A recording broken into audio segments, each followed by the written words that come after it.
Welcome back, investors, to Ticker Time News. I'm Adam, and heading into Restaurant Brands' Q4 earnings report, the bar had been set increasingly higher by rival restaurant chains that cooked up positive results over the past few weeks, including Yum Brands, Chipotle, and Brinker. Those brands demonstrated an ability to grow despite numerous headwinds, including Omicron, labor shortages, and rising input costs. By topping earnings and revenue estimates in Q4 while also posting robust same-store sales growth across almost all of its brands in spite of those headwinds, Restaurant Brands has earned a huge sizzle of approval from investors.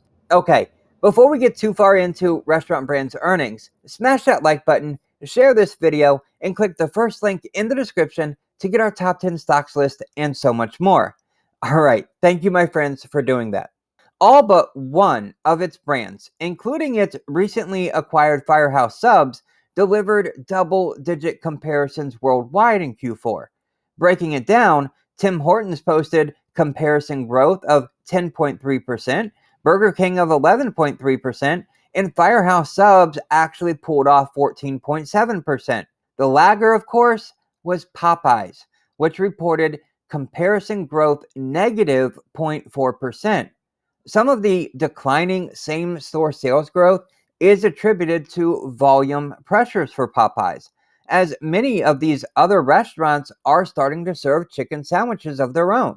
Now, if you look, Restaurant Brands comparisons are up 35.8% on a 2-year stack, crushing rival KFC, which posted a 2-year comparison of only 12% in Q4. Turning to the US, Burger King, it's not looking quite as strong. Its same-store sales grew just 1.8%, despite lapping declining comparisons of negative 2.9% from a year ago. I think Burger King's mild comparison growth may be keeping a lid on the stock's price, since its rival McDonald's cooked up a nice 7.5% comps in Q4, pointing to a possible market share loss for Burger King. Notably, Restaurant Brands is working on a strategic plan to, quote, reclaim the flame for Burger King. That plan is still in its early stages, so perhaps comparisons may begin to improve as Restaurant Brands works through that initiative.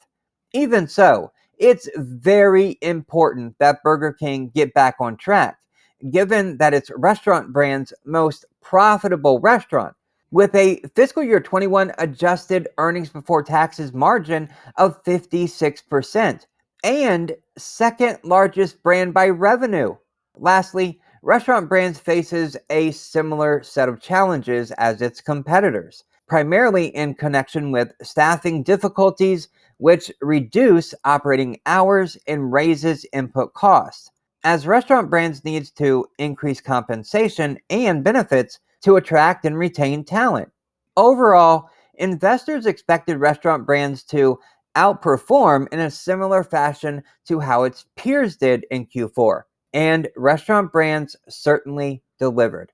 It may not have been a whopper of a quarter, but the double-digit global comps achieved across each of its brands, aside from Popeyes that is, which still crushed its rival KFC on a 2-year stack, were more than enough to get a solid review from the market.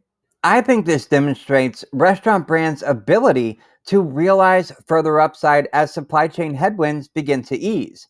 Restaurant Brands also raised its dividend by about 2%, which may not be that significant, but it's still decent since it aligns with Restaurant Brands' consistent annual dividend raise. On a final note, it is worth keeping an eye on Shake Shack, ticker symbol SHAK, and Wendy's, ticker symbol WEN.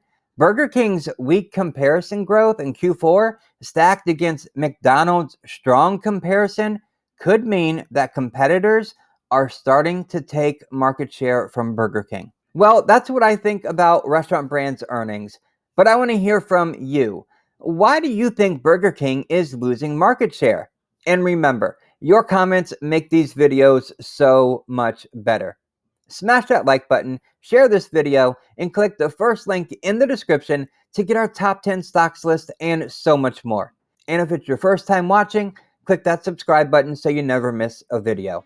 Thank you so very much for watching, and I'll see you in the next video.